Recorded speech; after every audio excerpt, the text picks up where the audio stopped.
السلام علیکم ناظرین، پروگرام آج کے اخبار کے ساتھ میں ہوں ماہنور معراج۔ پروگرام میں آپ کو خوش آمدید کہتی ہوں۔ اسٹوڈیو میں ہمیں جوائن کیا ہے میاں منیر احمد نے، جو سینئر صحافی اور تجزیہ کار بھی ہیں۔ اس کے ساتھ ساتھ ٹیلی فون پر ہمیں جوائن کریں گے بیورو چیف کوئٹہ عبدالغنی کاکڑ۔ آپ دونوں حضرات کا وقت دینے کے لیے بہت شکریہ۔ پاکستان کی سیاست کی بات کریں تو آئے روز سیاست تبدیل ہوتی جا رہی ہے، کوئی نہ کوئی بڑا فیصلہ جو ہے وہ سامنے آتا جا رہا ہے، سرپرائز ملتے جا رہے ہیں۔ سپریم کورٹ آف پاکستان کا جو فیصلہ آیا ہے، جس میں منحرف اراکین کا ووٹ جو ہے وہ شمار نہیں کیا گیا، جس سے اتحادی حکومت اور پنجاب حکومت سیاسی اور معاشی مشکلات میں آ چکی ہے، اور حل یہ دیا جا رہا ہے کہ فوری طور پر الیکشن کرائے جانے چاہیے۔ کیا فوری الیکشن ان تمام سیاسی اور معاشی مشکلات کا حل نکال پائے گا؟ اس پر بات کریں گے میاں منیر احمد صاحب سے۔ سر، جاننا چاہوں گی، کل وزیر اعظم شہباز شریف کا اتحادیوں سے میٹنگ کے بعد یہ بیان جاری کیا گیا کہ حکومت اپنی مدت پوری کرے گی اور ہر معاملے سے اتحادی جو ہیں وہ ان کا ساتھ دیں گے۔ آپ سے جاننا چاہوں گی، کیا سمجھتے ہیں آپ کے اتحادی حکومت کے ساتھ کھڑے ہوں گے؟ بہت شکریہ آپ کا۔ دیکھیں، اس وقت جو ہمارے ہاں سچویشن بنی ہوئی ہے سیاسی، اسے تھوڑا سا بیک گراؤنڈ کے ساتھ سمجھنا چاہیے۔ 2018 میں جب الیکشن ہوتا ہے تو ایک پارٹی اقتدار میں آئی اور اپوزیشن جو تھی وہ کچھ مشکلات کا شکار ہوئی۔ جے یو آئی نے پہلے دن ہی کہا تھا کہ ہم اس الیکشن کے نتائج کو نہیں مانتے، لیکن بالآخر وہ اسمبلی میں آئی، اوتھ لیا اور ساتھ چلتی رہی۔ چلتے چلتے اس نے اپنی مسلسل ایک پولیٹیکل اسٹرگل کے ساتھ پی ڈی ایم بنایا۔ پی ڈی ایم نے پھر بالآخر عدم اعتماد کی تحریک پیش کر دی۔ یہ تو ایک مختصر سا بیک گراؤنڈ ہے، لیکن اس کے پیچھے ایک اور بیک گراؤنڈ بھی ہے۔ وہ یہ ہے کہ حکومت اس وقت جو پی ٹی آئی کی تھی، اس نے پرفارمنس شو نہیں کی، کسی بھی شعبے میں لے لیں، چاہے وہ حکومت کا شعبہ تھا یا چاہے وہ نجی کاروباروں کا شعبہ تھا، فارن پالیسی تھی، داخلہ پالیسی تھی، پارلیمنٹ کے اندر ان کی پرفارمنس پور تھی، یہ سب چیزیں ساتھ ساتھ چل رہی تھی، جس وجہ سے عدم اعتماد کی تحریک لائی گئی۔ اور عدم اعتماد کی تحریک لانے میں بھی پیپلز پارٹی کا بیسک رول ہے، جو اس کو رول دیا گیا ہے۔ جب میں لفظ بولوں گا کہ دیا گیا ہے، تو پھر اس سے آگے میں اور کچھ نہیں بولوں گا کہ کیوں لیا اور کیوں دیا۔ یہ میں اپنی بات جو ہے یہ آپ تک چھوڑتا ہوں اور ناظرین تک چھوڑتا ہوں، وہ خود ہی سمجھیں کہ کس نے دیا اور کس نے لیا۔ صحیح۔ جب یہ سب کچھ ہو گیا اور یہ عدم اعتماد جب پیش ہوئی، تو پیش کرنے کا مقصد یہ تھا کہ اس کو کامیاب ہونا ہے۔ یہ ایسا نہیں تھا کہ اس کو درمیان میں چھوڑنا تھا، اس نے کامیاب ہی ہونا تھا، اور وہ کامیاب ہوئی آپ کے سامنے۔ کس طرح ہوئی، یہ بھی ایک پوری ہسٹری ہے پاکستان کے۔ آج کل کا نوجوان ہے، اس کو دیکھنا چاہیے کہ جس طرح پاکستان کی ہسٹری مسلسل بنتی چلی آ رہی ہے، یہ بھی بنی ہے کہ سارا دن پوری قوم ایک لٹکی رہی ہے کہ ووٹنگ کب ہونی ہے، ووٹنگ کب ہونی ہے، کب ہونی۔ بالآخر رات 11:30 بجے فیصلہ ہوا کہ اس کے اوپر ووٹنگ ہونی، اور ووٹنگ ہونی تھی۔ جو لوگ سمجھ رہے تھے چیزوں کو، انہیں کسی بھی بات کا شبہ نہیں تھا، یہ ووٹنگ ہونی تھی۔ کس طرح ہونی تھی اس کا اندازہ نہیں تھا، لیکن یہ ہونا تھا۔ اب آپ کا یہ سوال ہے کہ جی پرائم منسٹر نے کہا ہے کہ جی ہم 1 سال اور چلیں گے اور 2023 تک جا کے الیکشن کروائیں، جب ہماری یہ ٹرم پوری ہو جائے گی پارلیمنٹ کی۔ یہ بات درست ہے۔ وہ درست اس لیے ہے کہ عدم اعتماد کی تحریک کا لانا، اس کا کامیاب کروانا، یہ کوئی بلا مقصد نہیں تھا۔ اس کے پیچھے ایک سائنس ہے، پورے ایک گیم ہے، اور گیم کو ہم لفظ تھوڑا سخت ہو جاتا ہے، اس کے سامنے ایک ہدف ہے۔ ہدف کیا ہے؟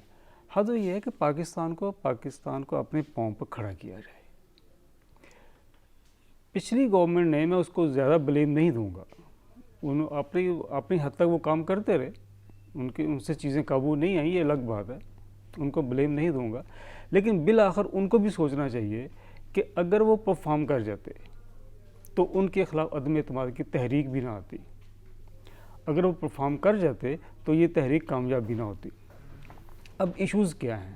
اب ایشوز پاکستان کے دیکھیں، پاکستان کی معاشی حالت دن بدن نیچے جا رہی ہے۔ اگر ہم تھوڑا سا ہلکا سا جائزہ لیں کہ گزشتہ 50 سال ہی دے لیں، 50 سال پہلے ڈالر کی قیمت 4 روپے تھی، پھر 40 سال بعد یہی قیمت جا کے بڑھی ہے اور 15 روپے چلی گئی۔ اس کے بعد جب ہم ایٹمی دھماکہ کرتے ہیں 98 میں، جب ابھی اگلے ہفتے ہم اس کی سالگرہ منا رہے ہیں، تو یہ اس وقت ڈالر ریٹ تھا 46، آج 200 کے قریب پہنچ چکا ہے۔ یہ کیا چیز ہے؟ اس میں کچھ حکومتوں کی اپنی ناکامی، کچھ ناقص پالیسی اور کچھ چیزوں کو، معاملات کو نہ سمجھنے کی ایک حکمت عملی بھی شامل ہے۔ ڈالر ریٹ جو تھا، پہلے ہم نے کچھ آزاد کیا ہوا تھا، 82 آیا تو ہم نے اس کو ڈالر کو، روپے کو ڈالر کے ساتھ مکس کر دیا کہ ڈالر اوپر جائے گا، پاکستان روپیہ بھی نیچے چلا جائے گا، وہ اوپر جائے گا، یہ بھی نیچے، بھائی اس طرح مکس کر دیا۔ 98 میں جب ہم ایٹمی دھماکہ کرتے ہیں تو دنیا میں ہمیں کہا گیا کہ آپ نے کیا کیا، آپ کو معاشی مشکلات کا سامنا کرنا پڑے، اور ہم نے کیا، پابندیاں لگیں، چیزیں آپ کے سامنے ہیں، کرتے کرتے ڈالر جو ہے وہ بڑھتا گیا، پاکستان جو روپیہ تھا وہ پریشر میں آتا گیا۔ اس پریشر میں آنے سے ہوتا کیا ہے، ایک تو بیٹھے بٹھائے آپ کے جو غیر ملکی قرض ہے وہ بڑھ جاتے ہیں، پھر آپ کی ایکسپورٹ جو ہے وہ پریشر میں آ جاتی ہے، آپ کی امپورٹ پریشر میں آ جاتی ہے۔ یہ جو عدم توازن ہے تجارت کا، یہی کسی ملک کی ترقی کا ایک راز ہے۔ اگر آپ کی ایکسپورٹ زیادہ ہیں اور آپ کی امپورٹ کم ہے تو آپ سمجھیں کہ آپ ایک کامیاب معاشی نظام کے ساتھ چل رہے ہیں، لیکن اگر آپ کی ایکسپورٹ آپ کی کم ہے، آپ کی امپورٹ بہت زیادہ ہے، تو پھر آپ کیا کریں گے؟ آپ اپنے آپ کو بیچیں گے نا۔ تو جس طرح کے معاشی حالات اس وقت چل رہے ہیں اور ہمارے ملک کو معاشی مشکلات کا سامنا کرنا پڑا ہے، تو منحرف اراکین کے بارے میں سپریم کورٹ کے فیصلے آنے کے بعد حکومت کو الیکشن کی طرف جانا چاہیے یا پھر یہ حکومت اپنی مدت پوری کرے گی؟ ہم نے، مطلب میں ایک طالب علم کے طور پر آپ کے سامنے بات رکھنا چاہتا ہوں۔ 77 میں پاکستان میں الیکشن ہوئے، اپوزیشن نے وہ الیکشن نہیں مانے، 2 ماہ پوری جو دنیا تھی وہ سڑکوں پہ رہی۔ میں بھٹو گورنمنٹ کی بات کر رہا ہوں۔ بالآخر مذاکرات ہوئے، الیکشن ہوئے، لیکن ایگریمنٹ ہوتے ہوتے رہ گیا کیونکہ مارشل لا آ گیا ملک میں۔ اس وقت بھی یہی کہا گیا کہ یہ جو مارشل لا یہ ملک بچانے کے لیے آیا ہے، چلے ملک بچانے کے لیے آ گیا، ٹھیک ہے، بسم اللہ۔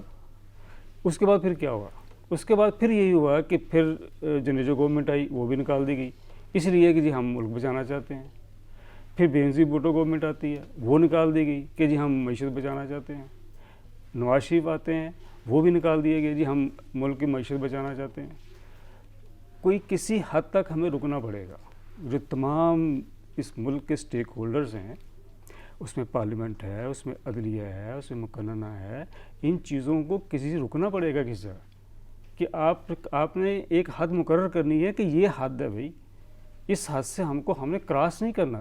ہر بار ہم یہی کہتے ہیں ہم ملک بچانے کے لیے نکل آئے ہیں، ہم معیشت بچانے کے لیے نکل آئے ہیں، یہ حکومت چلے گئی ہے، وہ حکومت آ گئی ہے، یہ حکومتیں جاتی جا رہی ہیں، ملک نہیں بچ پا رہا۔ میں آپ سے یہی گزارش کر رہا ہوں کہ جی ہم ہر بار یہی کہتے ہیں کہ ہم معیشت بچانے کے لیے اس حکومت کو ہمیں نکال دیا، ایسے ہے، ہم نے ملک بچانے کے لیے اس حکومت کو نکال دیا، لیکن مسائل پھر وہیں کے وہیں کھڑے، مسائل وہیں کے وہیں ہیں۔ اب جس طرح سپریم کورٹ کا فیصلہ آیا، اس کے بعد جاننا آپ سے یہ چاہوں گی کہ پنجاب حکومت کا مستقبل کیا دیکھ رہے ہیں آپ؟ میں پہلے اس فیصلے کو پہلے لینا چاہتا ہوں۔ اس فیصلے میں یہ کہا گیا ہے کہ 63A کو ہم آرٹیکل 17 کے ساتھ جوڑ کر پڑھیں گے۔ اب اس کو میری نظر میں پاکستان کے آئین کا اگر دیباچہ پڑھ لیا جائے نا، اس میں بہت چیزیں، ایک لائن بڑی واضح ہیں، اس میں لکھا ہوا ہے کہ حاکمیت اعلیٰ اللہ تعالیٰ کی ذات ہے، اور اس نے بندوں کے ذریعے، جمہور کے ذریعے ایک اختیار دے دیا جو اس ملک کا نظام چلائیں گے۔ سیاسی جماعتیں بھی اسی اصول کے تحت قائم کی گئی ہیں کہ حاکمیت اعلیٰ کو تسلیم کریں گی اور اس کے بعد قانون کے مطابق کام کریں گی اور اخلاقیات کے دائرے میں رہ کر کام کریں گی، دین وہ ایک سیاسی جماعت جو ہے وہ کوئی شخص منظم کر سکتا ہے، اس کو الیکشن کمیشن میں رجسٹرڈ وہ ہوگی۔ اس میں کیا ہے، میں اپنے آپ کو بطور رکن قومی اسمبلی، بطور رکن پنجاب اسمبلی یا سندھ اسمبلی یا جو بھی، اپنے آپ کو تابع کروں گا کہ میں حاکمیت اعلیٰ کو مانتا ہوں۔ جب میں حاکمیت اعلیٰ کو مانتا ہوں تو پھر میری نظر میں جو پارٹی کا ہیڈ ہے اس کی پوزیشن حاکمیت اعلیٰ سے نیچے ہے۔ صحیح، اس کو دیکھنا ہوگا۔ اس فیصلے نے تو پارٹی ہیڈ کو بہت اوپر کر دیا ہے کہ آپ اس کی پالیسی سے، آپ اس کی مرضی سے، آپ اس کی خواہش سے اپنے آپ کو اس مدار سے باہر نہیں لے جا سکتے. اس کو اگر آپ نے آرٹیکل 17 کے ساتھ جوڑ کے پڑھنا ہے تو پھر جو آئین کا دیباچہ ہے اس کو بھی ساتھ دیکھنا ہوگا. پنجاب کے مستقبل کا بتائیں، کیا سمجھتے ہیں، کیسا مستقبل دیکھ رہے ہیں اس فیصلے آنے کے بعد؟ پنجاب کا دیکھیں سیاسی عدم استحکام جو ہے وہ مجھے وہاں نظر آ رہا ہے، ایک چیز. اور مسلم لیگ این کا اپنا موقف ہے، پی ٹی آئی کا اپنا موقف ہے، لیکن وہاں ٹیکنیکلی چیز یہ ہے کہ ریفرنس دیا ہے پی ٹی آئی نے، جبکہ پی ٹی آئی کا وہاں کینڈیڈیٹ نہیں تھا. کینڈیڈیٹ تھا مسلم لیگ کاف کا. پرویز علائی جو ہیں وہ مسلم لیگ کاف کے ہیں، لیکن ریفرنس جو دیا ہے وہ پی ٹی آئی نے دیا ہے. اب پی ٹی آئی انہوں نے کیا کہا کہ انہوں نے الیکشن کمیشن میں یہی کہا کہ ہمیں تو ہماری پارٹی لیڈرشپ نے کوئی واضح ہدایت دی نہیں کہ ہم نے کرنا کیا ہے.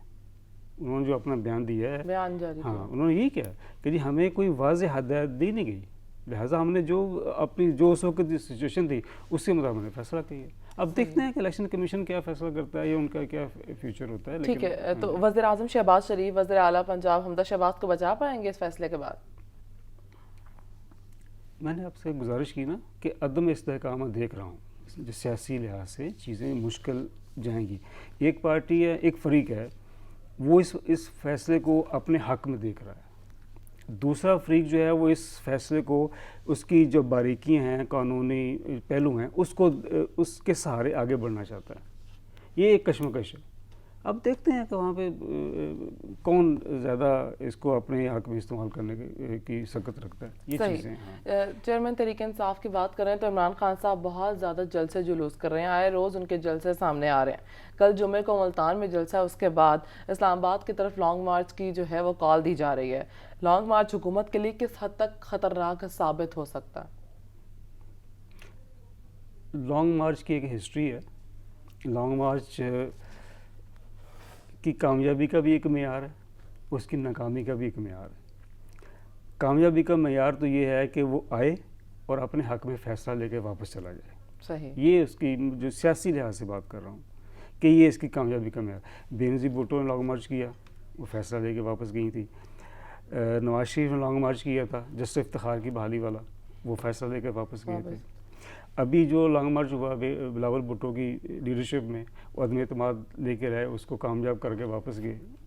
ابھی لانگ مارچ جو عمران خان نے اناؤنس کیا ہے، ٹھیک ہے انہوں نے اناؤنس کیا ہے، لیکن یہ میرا اپنا اندازہ یہ ہے کہ لانگ مارچ ایک پریشر ڈیولپ کرے گا، اپنا فیصلہ لے کر واپس نہیں جائے گا. ویسے حکومت کے پاس آپ کیا دیکھ رہے ہیں کہ کوئی حکمت عملی ہے اس لانگ مارچ کو روکنے کے لیے؟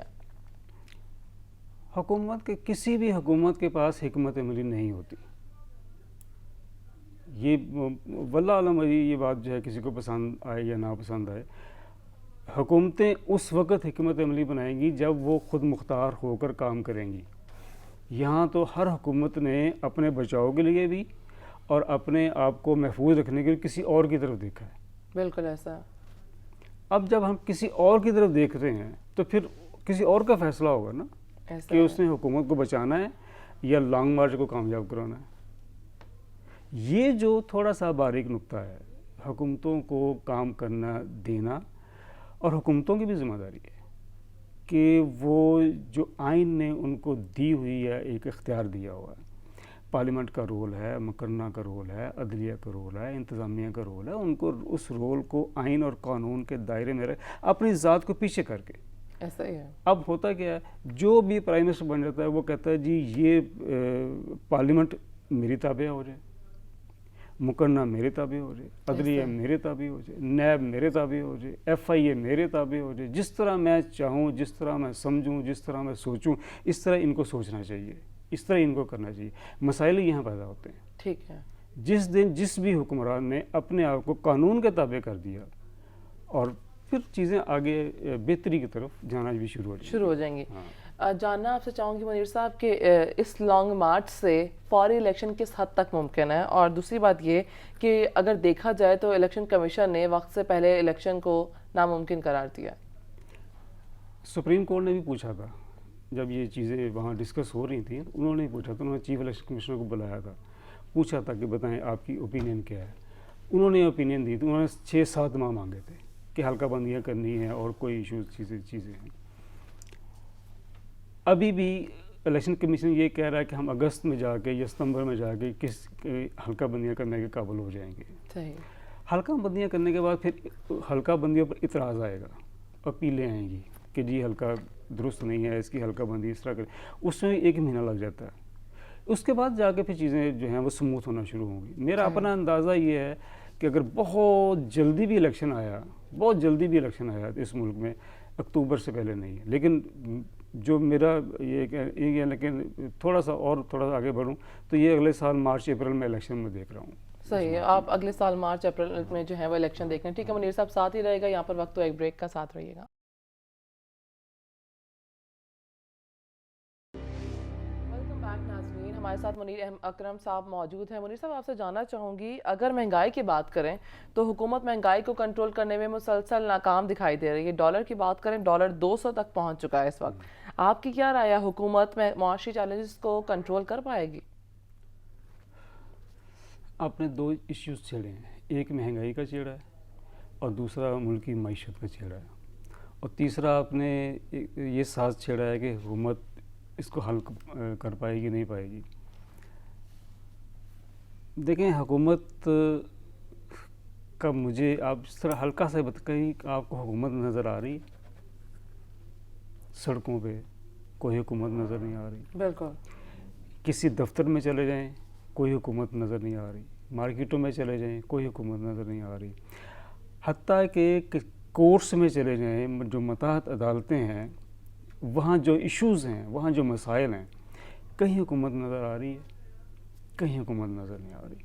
اگر کہیں حکومت نظر نہیں آ رہی تو پھر کس حکومت سے ہم مطالبہ کریں, کس حکومت سے ہم خواہش کریں کہ یہ مہنگائی کو کنٹرول کرے گی؟ مہنگائی کو کنٹرول کرنے کے لیے سب سے زیادہ ضروری ہے کہ جو ڈپٹی کمشنر دفتر سے اٹھ کے مارکیٹوں میں پہنچے. بالکل.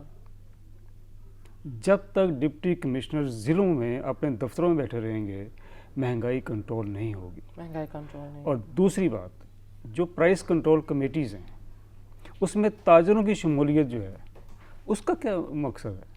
تاجروں کی شمولیت ہوتی ہے, وہ اپنی مرضی کا ریٹ دیتے ہیں اور ڈی سی اس ریٹ کے اوپر سٹمپ لگاتے ہیں, دین جا کے وہ مارکیٹ میں چیزیں بکنا شروع ہو جاتی ہیں. تو مہنگائی کہاں کنٹرول ہوگی؟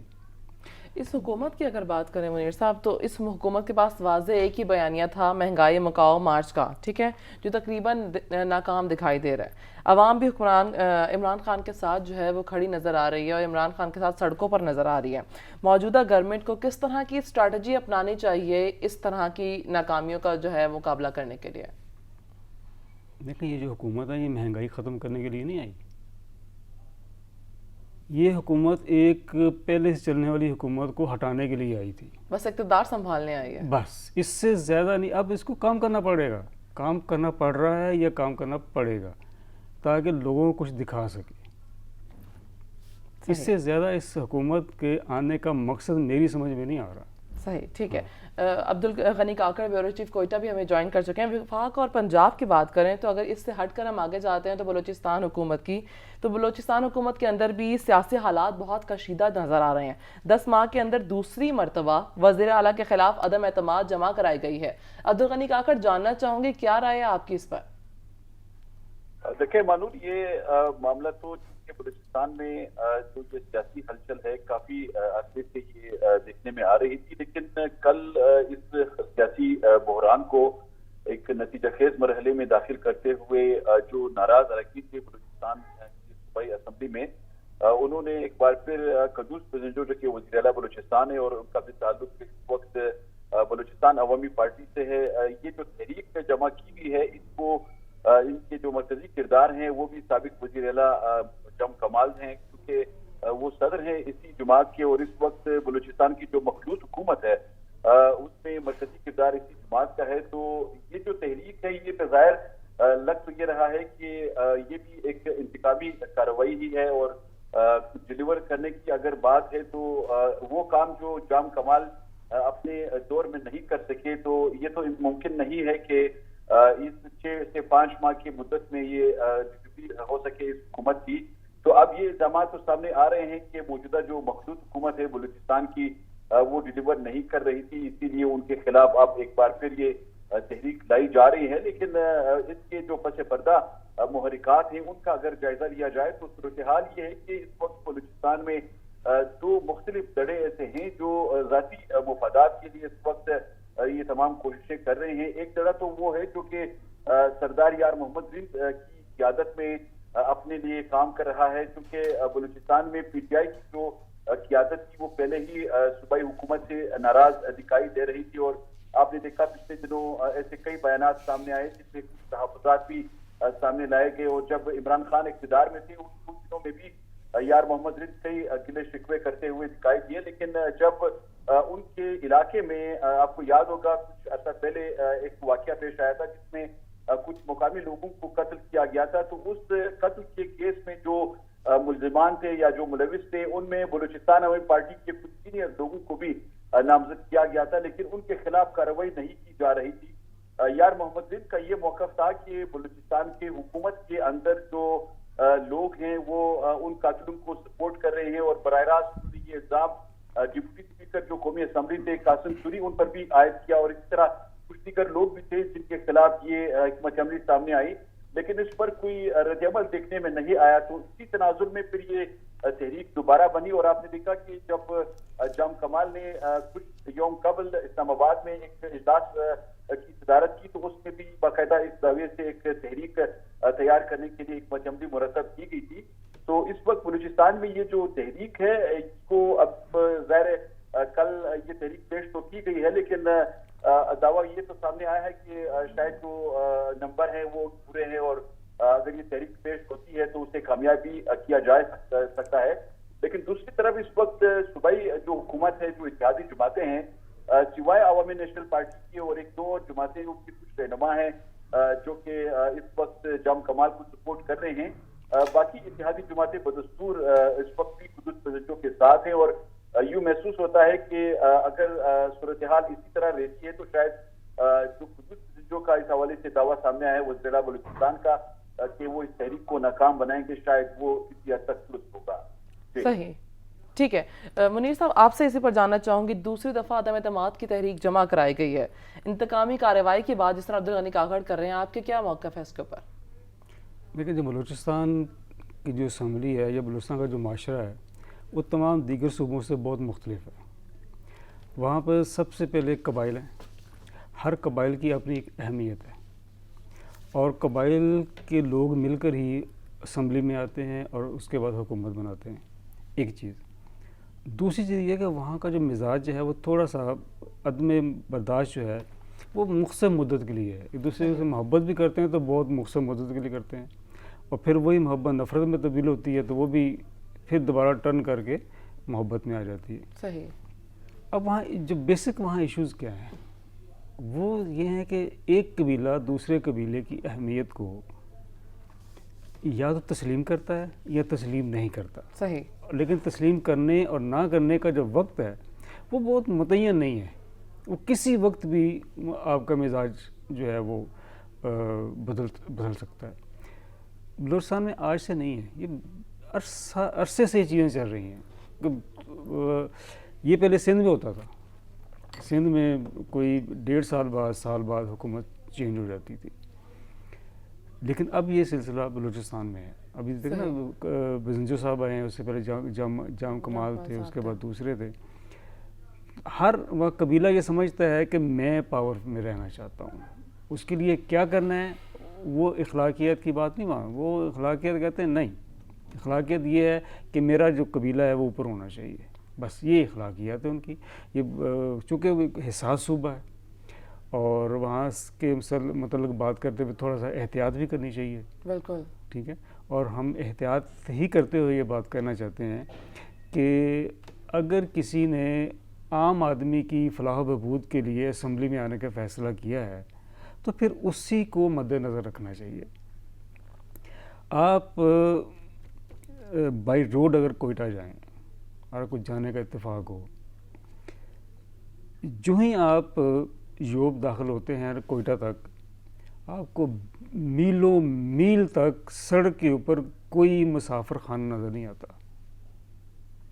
خواتین بیچاری بس کے انتظار میں 2-2 گھنٹے کھڑی رہتی ہیں، بچے بلک جاتے ہیں اور بس نہیں آتی سفر کرنے کے لیے، اور ایک ضلع کا فاصلہ بھی دوسرے ضلع سے 4-4.5 گھنٹے کا ہے، لمبا فاصلہ ہے، اور آبادی بھی جو ہے، ایک یہاں آبادی ہے 10 گھر ہیں، 2 میل جا کے پھر 10 گھر ہیں، 3 میل جا کے پھر 10-15 گھر ہیں۔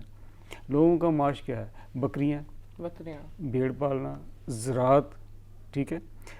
جہاں اس طرح کے عام آدمی کی یہاں زندگی اس طرح کی زندگی ہو، اور وہاں یہ جو ایم پی ایز ہیں، باقی لوگ ہیں، وہ صرف چھوٹی چھوٹی باتوں کے اوپر کبھی ایک سی ایم کو لے کے آ رہے ہیں، کبھی دوسرے سی ایم کو نکال رہے ہیں، کبھی تیسرے کو لے کے آ رہے ہیں، چوتھے کو لے کے آ رہے ہیں۔ ایشوز کیا ہیں؟ ایشوز یہ ہیں کہ جی آپ نے میری بات نہیں مانی، وہ کہتا ہے میری بات نہیں مانی، اس بیس پر یہ عدم اعتماد کے طریقے جمع آ جاتے ہیں۔ لیکن اگر وہاں کے عام آدمی کی زندگی کو دیکھا جائے تو قابل رحم ان کی عام آدمی مشکلات کا شکار ہے، صحیح قابل رحم ہے۔ ٹھیک ہے عبدالغنی کاکڑ، 14 اراکین نے عدم اعتماد پر دستخط کیے ہیں، جبکہ عدم اعتماد کے ووٹ کے لیے 33 ووٹ جو ہیں وہ درکار ہیں۔ آپ کے خیال میں کیا یہ ووٹ پورے کر پائیں گے؟ دیکھیں اس وقت جو دعوے سامنے آئے ہیں دونوں دڑوں کی جانب سے، جو حکومتی اتحاد ہے اس میں تو یہ دعویٰ سامنے آیا ہے کہ اس عدم اعتماد کی جو تحریک ہے وہ اسے ناکام بنانے کے لیے ان کے پاس مطلوبہ جو اکثریت ہے اراکین اسمبلی کی وہ ان کے پاس ہے، لیکن دوسری طرف جو مخالف دڑا ہے جنہوں نے کل جام کمال کی قیادت میں یہ عدم اعتماد کی تحریک جمع کی ہے بلوچستان اسمبلی میں، وہ بھی یہ دعویٰ کر رہی ہے کہ ان کے ساتھ بلوچستان اراکین اسمبلی ہیں جو صوبائی اسمبلی کے، وہ تو ان کے ساتھ ہیں ہی، جو ان کے اتحادی ہیں، انہوں نے یہ بھی دعویٰ کیا ہے کہ پی ڈی ایم نے مرکز میں، چونکہ انہوں نے عمران خان کے خلاف جب یہ عدم اعتماد کی تحریک لائی جا رہی تھی تو انہوں نے پی ڈی ایم کو سپورٹ کیا تھا، اور ان کے جو اراکین تھے انہوں نے پی ڈی ایم کے حق میں ووٹ کاسٹ کیا، تو اسی لیے انہوں نے یہ یقین دہانی کرائی ہے کہ اگر وہ یہ تحریک لائیں گے بلوچستان میں تو وہ ان کو بھی سپورٹ کریں گے۔ تو اب پی ڈی ایم میں جو شامل جماعتیں ہیں، ظاہر ہے ان کی اچھی خاصی اکثریت ہے بلوچستان اسمبلی میں، ان کی نشستیں ہیں، لیکن اس وقت صورتحال یہ ہے کہ جو بلوچستان نیشنل پارٹی بنگل ہے اس کا اس حوالے سے کوئی موقف سامنے نہیں آیا ہے۔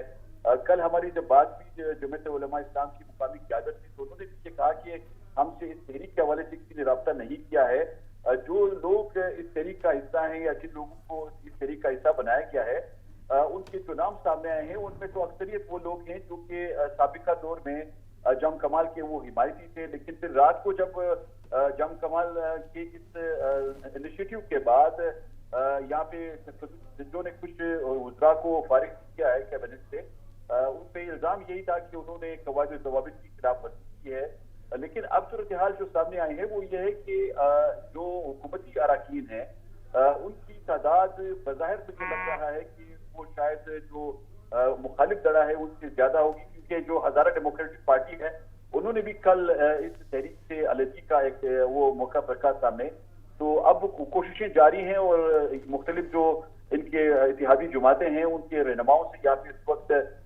قدس پسندوں کے مخالف دڑے کی ملاقاتیں بھی ہو رہی ہیں، اور کوشش یہ کی جا رہی ہے کہ اس تحریک کو کسی نہ کسی طور پہ کامیاب بنایا جا سکے۔ تو جو حالات دکھائی دے رہے ہیں اگر اسی تناظر میں بات آگے بڑھتی ہے تو بظاہر یہ لگتا ہے کہ شاید یہ تحریک جس طرح سوچا جا رہا ہے اس طرح اس کے نتائج جو ہیں سامنے نہ آتے۔ ٹھیک ہے، نتائج ابھی سامنے آنے کے لیے مشکلات کا شکار ہے سچویشن جو ہے، ٹھیک ہے یہاں پر وقت ایک بریک کا ساتھ رہے گا۔